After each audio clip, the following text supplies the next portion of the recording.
Huge leak Mortal Kombat 12 Trilogy game gets leaked. Never cheat on your girlfriend. Ah, Future, you're crazy. I don't know what, man. Let's hop into this video. Even give you more sit than ZZ Top. Will full bears thou shalt not more corner. Future like one more steps in y'all's corners.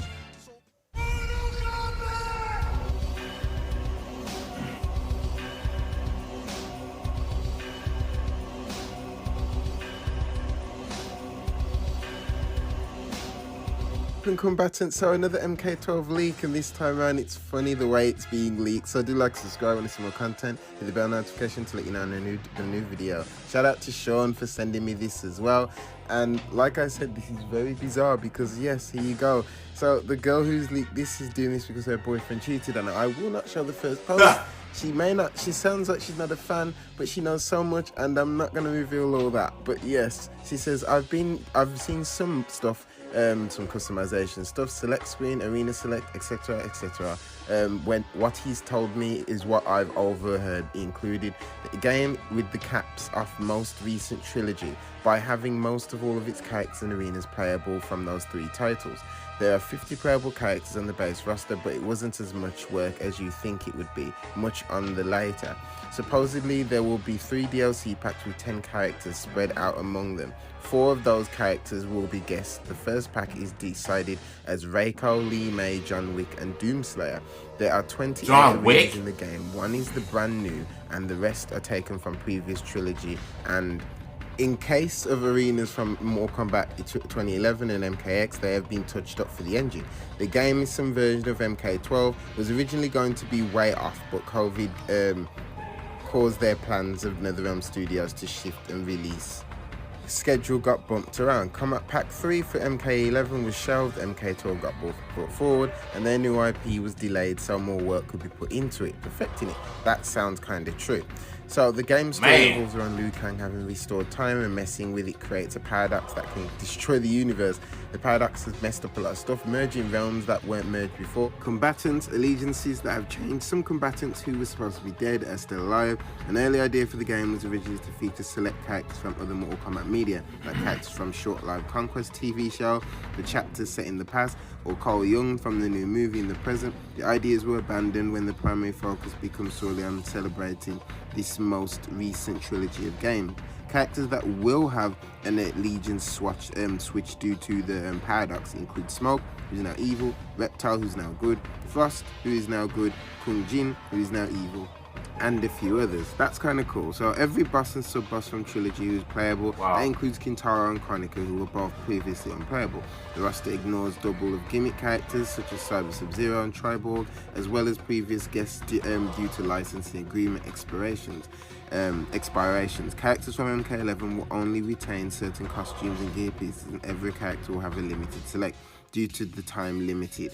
The overall large roster, however, characters from 11 will also have a few new outfits exclusive to this title. So there we can see some changes and some increases to the characters.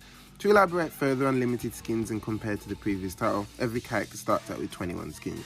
There will be future skins, DLC and Combat League. For character select over time, for example, Sub-Zero's returning skins from 11 are Lin Kuei Grandmaster, Black Ice, yada yada yada. There's quite a few of them right there. Good gosh, how does this person know all these? And she said that's crazy. And then Frozen Over, Snowed In, the Snowed Snap are variations of Sub-Zero's main attire from MKX. Wintry Past, Icy Rivalry, Hellfire's Winter, and variations on Sub-Zero attire from Mortal Kombat 9 as well. So that's a lot of things right there. So then it continues to say, it's a lot. Subsequently, each gear slot has been limited to 15 per type, as it's hinted in the top in what I am sure will be a very controversial move. All MK11 characters are ripped straight from the game and have the same moves, special fatalities, brutalities. However, all returning characters from 9 and 10 and future DLC will have brand new moves, specials, fatalities and brutalities. Test your might will return in certain towers. The crypt is set in 2 locations in Outworld that are connected through Portals. The locations are the Living Forest, Shao Kahn's fortress, plays the same as MK11's crypt. That's kind of cool to see that they've done it that way, that it's going to be like that. How will people like it? That all MK11's characters are just ripped straight from the get-go how they are. So that's kind of why this game probably can come out so quick, because they haven't bothered to change them characters. So basically, it's true. It is basically MK Trilogy, and that's why they're able to make this game like this. It's just a celebration of all the trilogies that they've had right now before they move to the proper or the next gen version of their games, when that should be, or whenever that should be. I'm especially loving the fact that they're thinking of people like Conquest, like Tasha and Zero. Even though this could be the biggest faked leak, it could also, what if it was actually the biggest actual leak that's really true, and we're sitting on something that could be one of the best games they've ever done. Now, it goes on to say as well, reveal will take place at the Video Game Awards this year for release of spring 2022. There will be some sort of live streamed virtual only community reveal event at the beginning of the year that will reveal gameplay. Big pre-order in an initiative that will be a time of a skin pack rather than the character, and it will just be retro ninja skins for each ninja in the game. Yeah, right, they're probably going to duke us out on that too. And then other DLCs planned as well, including more classic costume and also classic fatalities. But what do you think about this? Because I'm kind of digging the story part of merging the timelines that much that people like Frost and Kung Jin, who shouldn't be born then, are in that timeline. It makes sense for, you know, how they're going to build a roster, because you wouldn't be able to build something like that if you just had complete new characters. And there's so many leaks saying that it's going to be a trilogy game, and that's the reason why they're doing this, because the new IP needs a lot more time to get right. Kind of wishing they might have incorporated characters like Taja and Zero from Mortal Kombat Conquest. That's a shame. If this is true, that's a big shame. I'd have liked to have seen that, and even things from like the movie as well. But what do you guys think? Do you believe it? Do you not? Me and both sure. You know, this is definitely Mortal Kombat Trilogy 2.0, because all they're doing is just celebrating, you know, the trilogy of the franchise, you know, since NetherRealm Studios being brought. I'm here for it. You know, it's cool to see that they're actually focusing on MK12, but I think this is going to end up being a trilogy. But I don't want them to release the game so quickly earlier on. I want them to develop characters. This may be like a 3-hour storyline of each and every characters, instead of just rushing it right off the bat.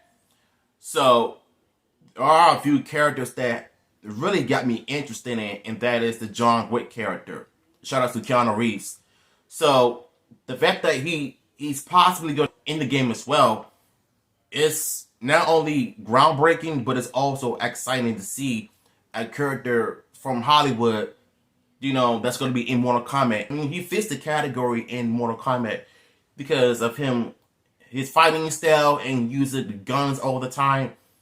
Like, just imagine him having the craziest fatality and the brutality of blasting people's brains in, and all the guts and vomit and spit up, saying blood everywhere.